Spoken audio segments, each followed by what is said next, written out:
आज जिस विभूति के उपलक्ष्य में, जन्म दिवस के उपलक्ष्य में हम यहाँ एकत्रित हुए हैं, इस कार्यक्रम का आयोजन कर रहे हैं। स्वामी विवेकानंद का जीवन और उनके जीवन का महत्व खास तौर से युवाओं के लिए बहुत अधिक गहन और गंभीरता का विषय है। स्वामी विवेकानंद जी को हम युग पुरुष या सेंचुरी मैन के नाम से जानते हैं और he was the first monk of India. वो भारत के प्रथम सन्यासी थे जिन्होंने शिकागो विश्व धर्म सम्मेलन में भारतीय संस्कृति और सभ्यता की अभिव्यक्ति के लिए उनका चयन किया गया था। भारत से उनको शिकागो धर्म सम्मेलन में भेजा गया था और अमेरिका में जब 1893 में विश्व धर्म सभा के अंदर उनको सिर्फ 2 मिनट का बोलने का अवसर प्रदान किया गया, क्योंकि पूरे विश्व से अलग अलग धर्मों के संस्थापक या अलग अलग धर्मों के जो विचारक थे वो वहां आए हुए थे। तो भारतीय सभ्यता संस्कृति या जिसे हम कहते हैं सनातन धर्म, इसको पूरे विश्व में बहुत हल्के में या कहीं नगण्य रूप में ऐसे माना जाता है, कुछ नहीं है।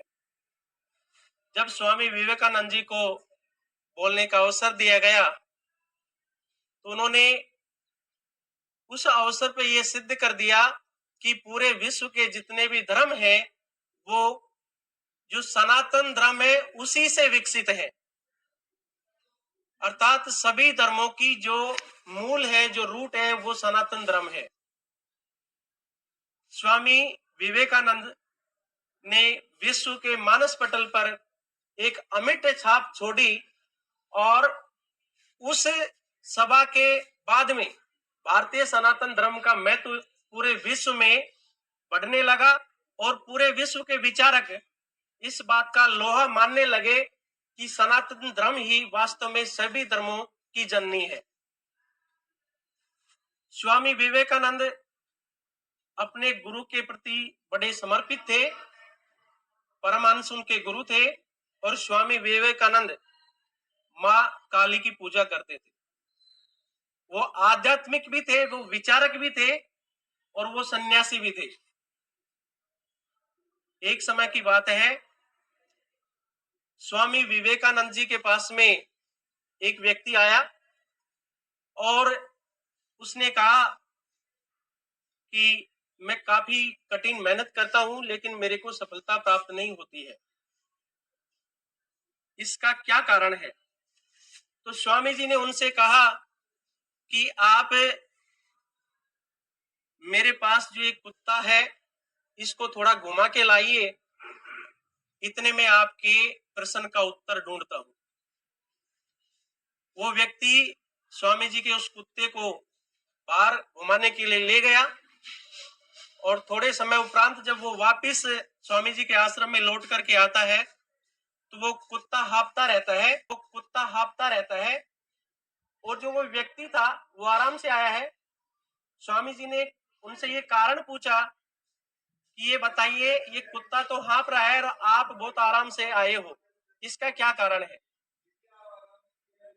उस व्यक्ति ने बोला, स्वामी जी ये रास्ते में चलते चलते कभी इधर भग रहा था, कभी इधर भग रहा था। जब कोई नई चीज देखता उधर ही भग जाता, फिर वापिस आता, फिर उधर भग जाता। तो ऐसे इधर उधर भगते रहने के कारण इसका सांस उपन रहा है और चूंकि मैं तो बिल्कुल रास्ते से चल रहा था तो मेरा सांस उपन नहीं रहा है। स्वामी जी ने उनके प्रश्न का भी वही उत्तर बताया कि जो आप ये कह रहे हो कि मैं कठिन परिश्रम करता हूं लेकिन मेरे को सफलता नहीं मिलती है, उसका कारण यही है कि आपकी मंजिल आपके सामने होती है लेकिन आप उससे इधर उधर भटक जाते हो। आप उस मार्ग पर चलते चलते फिर अपने मूल मार्ग से और अपने उद्देश्य से भटक जाते हो। तो कहने का मतलब है कि युवाओं को इस बात का विशेष तौर से ध्यान रखना चाहिए, स्वामी जी के इस प्रसंग से ये शिक्षा लेनी चाहिए कि आप कभी भी अपने मार्ग से भटके नहीं।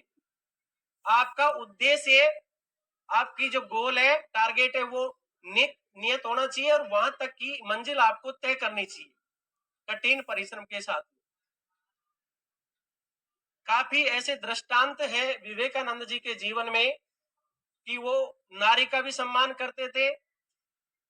ऐसे ही शिकागो धर्म सम्मेलन में जब वो गए तो उनके जो भाषण उनके द्वारा दिया गया था, उस भाषण के बाद में एक विदुषी महिला ने उनसे आकर के एक प्रश्न किया कि स्वामी जी, आप इतने तेजस्वी बुद्धिमान हैं और मैं आप जैसा तेजस्वी बुद्धिमान बच्चा चाहती हूं और मैं आपसे विवाह करना चाहती हूं। स्वामी जी ने उस महिला का सम्मान बनाए रखने के लिए और उनकी बात रखने के लिए भी उन्होंने ये कहा कि मैं सन्यासी भी हूं, मैं बुद्धिमान भी हूं, तेजस्वी भी हूं और आपको ऐसा ही पुत्र चाहिए।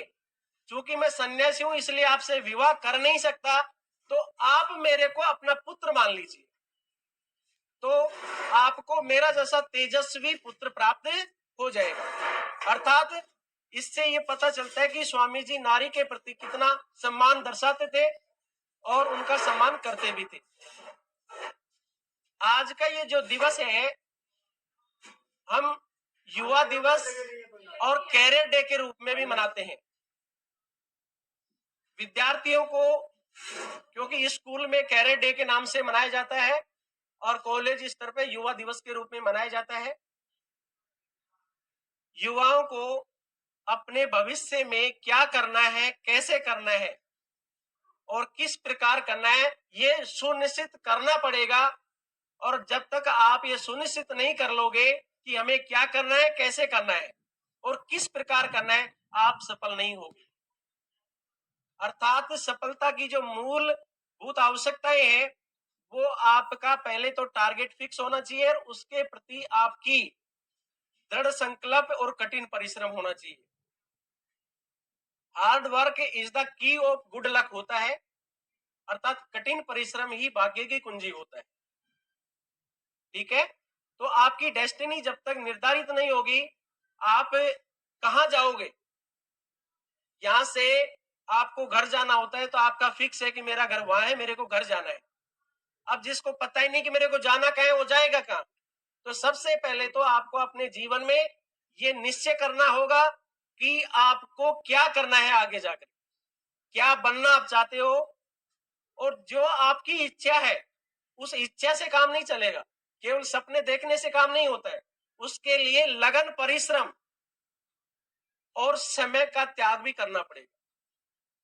ऐसा नहीं कि कॉलेज में आए, चले गए, अभी एग्जाम के टाइम आ गया, फॉर्म जमा करा दिए, ऐसे नहीं होता है बच्चों। कठिन परिश्रम आपके लिए बहुत जरूरी है और इस युवा अवस्था में ही अगर आप कठिन परिश्रम नहीं करोगे तो फिर करोगे कब आप सभी बच्चे एक साथ क्लास में बैठते हो, एक साथ पढ़ते हो, लेकिन एक बच्चा बहुत अच्छे मार्क्स लेके आ रहा है, एक बच्चा फेल हो रहा है। केवल ये इतना सा फर्क है, आपकी रुचि का है। आपकी उस कार्य में रुचि नहीं है, कॉलेज आ रहे हो, मन से आप क्लास में नहीं जा रहे हो, और जा भी रहे हो तो मन से ध्यान नहीं दे रहे हो, पढ़ नहीं रहे हो। जब जब तक आप अपने अंदर इस बात को नहीं बैठा लोगे कि मेरे को ये प्राप्त करना है, जब तक आपको कुछ भी हासिल नहीं होगा। तो कहने का मतलब ये है कि आप अभी से ये सुनिश्चित कर लो कि जिस भी कक्षा में आप हैं, कम से कम उस कक्षा का तो हम अच्छे से उसके पाठ्यक्रम का अध्ययन करें, क्योंकि मार्क्स कुछ बच्चों के कम ज्यादा हो सकते हैं, लेकिन आपकी जो साल पर्यंत, वर्ष पर्यंत जो पढ़ाई की हुई है वो व्यर्थ नहीं जाएगी।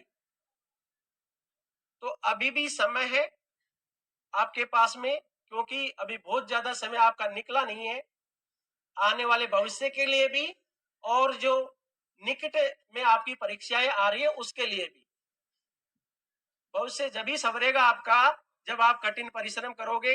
ये मंचासीन जो आपके गुरुजी बैठे हैं, वो ऐसे ही नहीं कि भाई आप आज देखते हो कि घर से चलते हैं गुरुजी, कार में बैठ के चलते हैं, यहाँ के कार में उतर गए, क्लास में गए और आ गए। ये पद ऐसे नहीं मिला है कि केवल घर पे आराम करने से। इन्होंने भी बहुत कठिन परिश्रम किया है, त्याग किया है, तपस्या की है और अपने विषय का गहनता से अध्ययन किया है।